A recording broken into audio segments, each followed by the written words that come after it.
안녕하세요. 부부한의사의 서울김 김선미 원장입니다. 소화기가 약한 환자분들의 식단을 체크해 보면 소화되기 편한 부드러운 음식을 위주로 드시다 보니까 단백질 섭취가 부족한 경우가 대부분입니다. 단백질은 우리 몸의 중요한 구성 성분으로 대표적으로 근육을 생성하죠. 그리고 또한 소화 효소와 같은 우리 몸속 대사에 참여하는 효소의 원재료가 되는 것이 바로 이 단백질입니다. 근데 우리가 꼭 기억해야 될 것이 위장도 근육이라는 겁니다. 그래서 단백질 섭취가 부족해지면 근육이 약해지고 신체 활동만 떨어지는 것이 아니라 위 운동성도 떨어진다는 겁니다. 그리고 소화 효소의 분비가 적어지니까 만성 소화불량 위험이 오래가는 원인이 됩니다. 이번 영상에서 소화가 잘 되는 저지방, 고단백 음식에 대해서 안내해 드릴 테니까 연세가 드시면서 소화기가 좀 약해졌다거나 만성 소화불량 위험이 있는 분들은 오늘 알려드린 이 음식들 중에 몇 끼니 한 가지는 꼭 챙겨서 드시길 바랍니다. 첫 번째는 황태입니다. 소화불량이 있을 때 식사의 양을 늘리면 속이 더 불편해집니다. 그래서 위 기능이 어느 정도 좋아질 때까지는 반드시 식사의 질을 올리는데 초점을 두셔야 됩니다.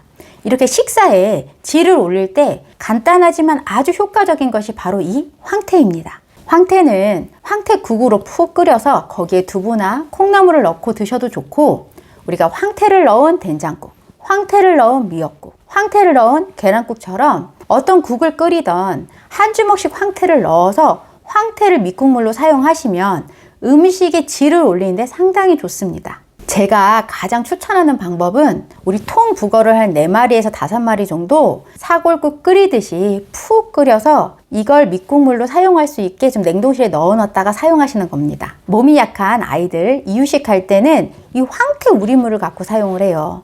또 술 마시고 난 다음에 부드럽게 단백질을 흡수시키고 간을 보호하기 위해서 이 황태국을 이용하죠. 그만큼 황태는 한 100g당 80g 정도의 단백질이 있어서 아주 단백질이 많고, 또 분자가 작아서 소화 흡수가 굉장히 용이한 형태입니다. 영양의 구성으로 보자면 한 10% 정도만 지방이 있어서 아주 저지방이에요. 그리고 탄수화물은 거의 없다고 보시면 되고 나머지가 단백질입니다. 제가 황태 김 선생의 이유가 바로 여기에 있습니다. 만성 소화불량이나 위염, 또 기력이 약하실 때 이 황태를 아주 많이 추천하거든요. 여러분들도 꼭 이 황태만큼은 기억했다가 활용하시면 좋겠습니다. 두 번째는 장조림입니다. 우리 육류는 정말 좋은 단백원이죠. 그런데 사실 소화는 좀 잘 안 돼요. 만약에 육류를 숯불에 구워 먹거나 갈비처럼 양념을 해서 드시면 지방 함량이 높을 뿐만 아니라 소화는 더 안 됩니다. 그래서 이 육류를 부드럽게 섭취하는 방법으로 제가 권하는 건 장조림입니다. 장조림 만들 때는 돼지고기를 사용하던 소고기를 사용하던 닭고기를 사용하던 다 지방질이 적은 살코기 부위를 푹 끓여서 만들기 때문에 이 육류를 섭취할 때 부드러운 형태로 드실 수 있고, 또 몇 끼니 반찬으로 편하게 이 단백질을 섭취할 수 있어서 가장 추천하는 음식 중에 하나입니다. 장조림을 만들 때 계란을 넣어도 좋은데 제가 추천하는 거는 메추리알입니다. 아무래도 크기가 좀 작기 때문에 소화기 약하신 분들은 메추리알 드실 때 좀 더 편해하세요. 그리고 또 위기능이 약하면 부족하기 쉬운 영양소 중에 하나가 비타민 B12인데 이것을 보충하기에도 좋습니다. 장조림을 만들 때는 너무 염도가 높지 않게, 그러니까 짜지 않게 만드시고, 가능하면 조금 더 푹 끓여서 육질이 부드럽게 해서 드시면 좋겠습니다. 세 번째는 계란찜입니다. 계란은 완전식품이라고 하죠. 우리가 좋은 단백질을 가장 손쉽게 섭취할 수 있는 방법이 이 계란입니다. 근데 소화기가 약하신 분들 중에는 삶은 계란 먹으니까 속이 답답해요, 체한 것 같아요, 이런 이야기 하신 분들이 많거든요. 만약 나는 계란 먹고 괜찮은데 하신 분들은 삶은 계란이라든지 반숙란, 계란 후라이 어떤 형태로든 다 드셔도 괜찮습니다. 삶은 계란 드시고 속이 답답하다면 계란찜을 한번 활용해 보세요. 계란찜은 조직이 부드러워서 드시기가 훨씬 더 용이하고, 또 이빨이 안 좋을 때도 이 계란을 섭취하기 좋은 형태입니다. 계란찜을 만들 때는 앞서 말씀드렸던 황태 육수를 좀 추가해서 만드신다면 단백질의 질이 더 좋아지겠죠. 계란 두부찜, 계란 명란찜, 시금치 계란찜 이렇게 좀 여러 다른 재료들하고 같이 만드시면 계란찜을 좀 더 활용하시기가 좋습니다. 아침 식사 거르시는 분들이 많은데 이 계란찜 만들기 정말 쉽거든요. 그러니까 아침에 간단하게 만들어서 거르지 말고 꼭 이 단백질 섭취를 조금이라도 하고 가시면 좋고, 전날 만든 거를 아침에 살짝 데워서만 드셔도 괜찮습니다. 네 번째는 순두부입니다. 콩은 대표적인 식물성 단백질이죠. 이 콩의 단백질의 흡수를 더 소화가 잘 되고 흡수가 용이하게 만들어 놓은 것이 바로 두부입니다. 그래서 이 두부를 이야기할 때 콩으로 요술을 부렸다 라는 말이 있을 정도입니다. 두부 중에서 소화 형태가 가장 편한 것이 바로 순두부입니다. 이 두부의 단백질은 수용성이기 때문에 이렇게 순두부 형태로 드셔도 충분히 단백질 섭취를 할 수가 있습니다.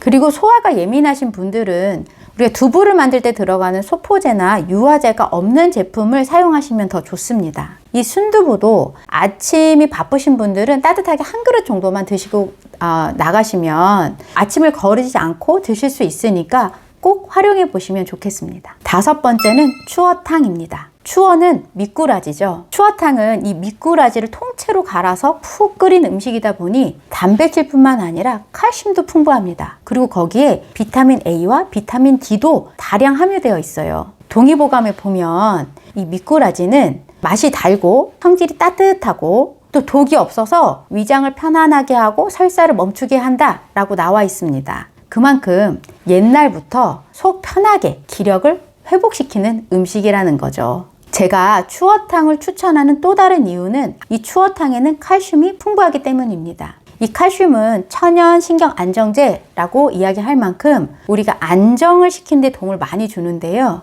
소화기에 약하신 분들 중에서는 좀 예민하시거나 또 불안이나 걱정이 좀 많으신 분들이 있어요. 이런 분들이 이 추어탕을 드시면 천연 신경 안정제인 칼슘을 섭취할 수 있기 때문에 안정시키는 데 도움을 줍니다. 그리고 몸이 아주 냉하신 분들은 이 추어탕을 드실 때 산초가루를 소량 넣어서 드시면 몸을 좀 따뜻하게 하는데 도움이 됩니다.